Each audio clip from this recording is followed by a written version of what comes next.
ചാത്തന്നൂരിൽ താമര വിരിഞ്ഞു. കഴക്കൂട്ടത്ത് എന്ത് സംഭവിക്കും? ചെറിയ ലീഡാണ്, 1000-ൽ താഴെയാണ് കടകംപള്ളി സുരേന്ദ്രൻ. കഴക്കൂട്ടത്ത് സസ്പെൻസ് തുടരുകയാണ്. പക്ഷേ ബേപ്പൂരിലെ സസ്പെൻസ് അവസാനിച്ചിരിക്കുന്നു. 7423 വോട്ടുകൾക്ക് സംസ്ഥാനത്തെ നിലവിലെ പൊതുമരാമത്ത് മന്ത്രി PM മുഹമ്മദ് റിയാസ് വിജയിച്ചു എന്നുള്ളതാണ് വിവരം ലഭിക്കുന്നത്. 7423 വോട്ടുകൾക്ക്. രാജീവ് ചന്ദ്രശേഖരന്റെ വിജയം 2876 വോട്ടുകൾക്കാണ് നേമത്ത് വിജയിച്ചിരിക്കുന്നത്. 2016-ൽ വിജയിച്ചു, 2021-ൽ തോറ്റ മണ്ഡലം ഇപ്പോൾ രാജീവ് ചന്ദ്രശേഖറിലൂടെ, സംസ്ഥാന അധ്യക്ഷൻ രാജീവ് ചന്ദ്രശേഖറിലൂടെ BJP തിരിച്ചുപിടിച്ചിരിക്കുന്നു. BJP ആദ്യമായി സ്ഥാനാർത്ഥിത്വം പ്രഖ്യാപിച്ച മണ്ഡലമാണ് നേമം.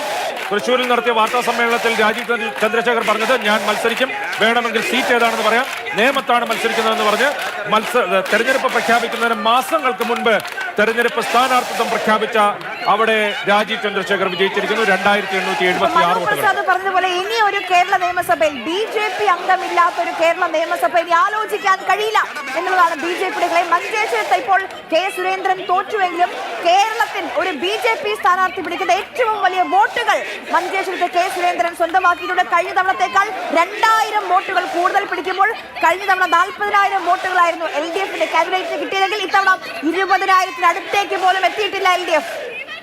BB ഗോപകുമാർ ചാത്തന്നൂരിൽ വീണ്ടും അക്കൗണ്ട് തുറന്നു. അതിനകത്ത് രാജീവ് ചന്ദ്രശേഖർ എന്ന വലിയ നിക്ഷേപമാണ് ഇപ്പോൾ BJP നടത്തിയിരിക്കുന്നത്. നിയമസഭയിൽ ഇവരുടെ പ്രവർത്തനം BJP ഇനി എങ്ങനെ മുന്നോട്ട് പോകുന്നു എന്നുള്ളത് BJPയെ സംബന്ധിച്ചിടത്തോളം കേരളത്തിൽ അവർ പ്രതീക്ഷ വെച്ചു പുലർത്തുമ്പോൾ പ്രധാനമാണ്.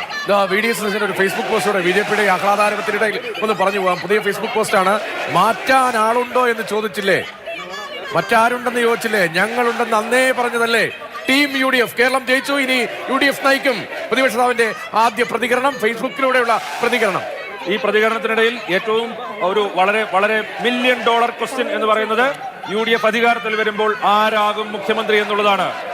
പ്രതിപക്ഷ നേതാവ് എന്ന രീതിയിൽ അത് VD സതീശനാണോ, അതോ രമേശ് ചെന്നിത്തല മുൻ പ്രതിപക്ഷ നേതാവാണോ, അതോ എല്ലാവരെയും ഒരുപക്ഷെ ഇപ്പോഴത്തെ രീതിയിൽ അമ്പരപ്പിച്ചുകൊണ്ട്, അല്ലെങ്കിൽ നിലവിൽ കേരളത്തിൽ നിന്നല്ല AICC ജനറൽ സെക്രട്ടറി, സംഘടനാ ചുമതലയുടെ ജനറൽ സെക്രട്ടറി KC വേണുഗോപാൽ ഈ തെരഞ്ഞെടുപ്പിൽ കേരളത്തിൽ വന്നുവെന്ന് കേരളത്തിലെ തെരഞ്ഞെടുപ്പ് പ്രവർത്തനങ്ങൾക്ക് നേരിട്ട് നേതൃത്വം കൊടുത്ത KC വേണുഗോപാൽ വരുമോ? കോന്നിയും എളുപ്പമല്ല, കോന്നിയും കടുപ്പമാവുകയാണ്.